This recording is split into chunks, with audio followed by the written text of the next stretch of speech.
ప్రవేశిస్తున్న మహిళలు బంగారు ఆభరణములు ధరించి నిద్రపోరాదు. అలాగే మీ విలువైన వస్తువులను అజాగ్రత్తగా వదిలి బయటికి వెళ్ళరాదు. మీకు పరిచయం లేని వ్యక్తులు, మీకు సంబంధం లేని వ్యక్తులు గ్రామంలో వీధులలో సంచరిస్తుండగా అట్టి వారిని విచారించి అనుమానం కలిగిన ఎడల వెంటనే సంఘం పోలీసు వారికి తెలియచేయవలను. పిల్లలకు వేసవి సెలవులైన వలన మీరు తీర్థయాత్రలు బంధువుల ఇళ్లకు ప్రయాణమైపోవచ్చున్న ఎడల సరైన భద్రత కల్పించి ఆ సంబంధిత ఇంటి యజమానులు పోలీసు వారికి తెలియచేయవలను. అలాగే మీరు ఊర్లకు వెళ్ళినప్పుడు ఆరు బయట లైట్ వెలిగే విధముగా లైట్ వేసి వెళ్ళను. అందరూ స్త్రీలు యువతలు భవిష్యత్తు కోసం ప్రమాదం జరిగిన ఎడల మీకు ప్రభుత్వం వారు శక్తి యాప్ 112 కాల్ సద్వినియోగం చేసుకోగలను. మీరు రాత్రులందు ఇంటి బయట లైట్ వేయవలను.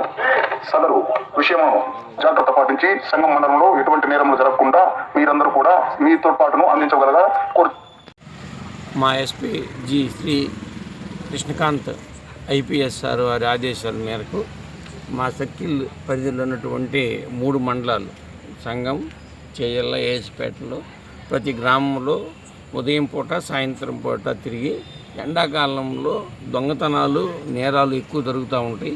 అందు గురించి వాటి గురించి పబ్లిక్కే జాగ్రత్తలు తీసుకోవాలని చెప్పేదానికి ఈ అనౌన్స్మెంట్ సంఘం ఎస్ఐ గారు ఏర్పాటు చేయడం జరిగింది.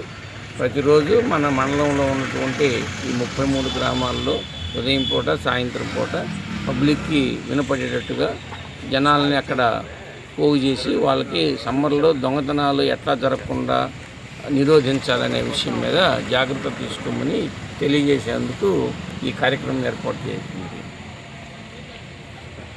ప్రజలందరికీ నమస్కారం మరియు విజ్ఞప్తి. మీరు సమ్మర్లో జనరల్గా ఇంటిని వదిలి టూర్లకు వెళ్తూ ఉంటారు. టూర్లకు వెళ్ళేటప్పుడు మీ ఇళ్లలో బంగారం పెట్టద్దు, విలువైన వస్తువులు పెట్టద్దు, నగదు పెట్టద్దు అని చెప్పి మీ అందరికీ రిక్వెస్ట్ చేస్తూ ఉన్నాం.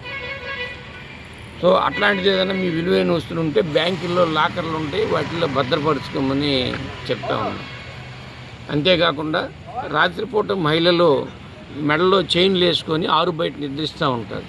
సో అట్లాంటప్పుడు రోల్డ్ గోల్డ్ చైన్స్ అవి ధరించమని చెప్పి ఆడవాళ్ళందరికీ మరియు పబ్లిక్ అందరికీ చెప్తా ఉన్నాం. అంతేకాకుండా ఇప్పుడు వెళ్ళేటప్పుడు ఏమన్నా స్నేహిత్ చాచింగ్ జరుగుతూ ఉన్నాయి. ఎవరన్నా మహిళలు నడుచుకొని పొలాలు వెళ్ళేటప్పుడు మరియు మోటార్ సైకిల్లో వెళ్ళేటప్పుడు జరుగుతూ ఉన్నాయి. వాటన్నిటి గురించి కూడా మీరు జాగ్రత్తలు తీసుకోవాలి అని చెప్పి రిక్వెస్ట్ చేస్తూ ఉన్నాము. ఒకవేళ జరిగితే వెంటనే పోలీసు వారికి చెప్పని చెప్తా ఉన్నాం. 2, మీరు మీ ఇంటిని కానీ లాక్ చేసి వెళ్ళేటప్పుడు పోలీసు వారికి తగు సమాచారం ఇస్తే మేము రాత్రిపూట అక్కడికి గస్తీ కానిస్టేబుల్ని కానీ హోంగార్డ్స్ని కానీ మేము కానీ ఆఫీసర్స్ వెళ్ళి అక్కడ తనిఖీ చేస్తామని చెప్పి పబ్లిక్ అందరికీ రిక్వెస్ట్ చేస్తూ ఉన్నాం. ఈ అవకాశాన్ని పబ్లిక్ ఉపయోగించుకోమని చెప్పి రిక్వెస్ట్ చేస్తాం.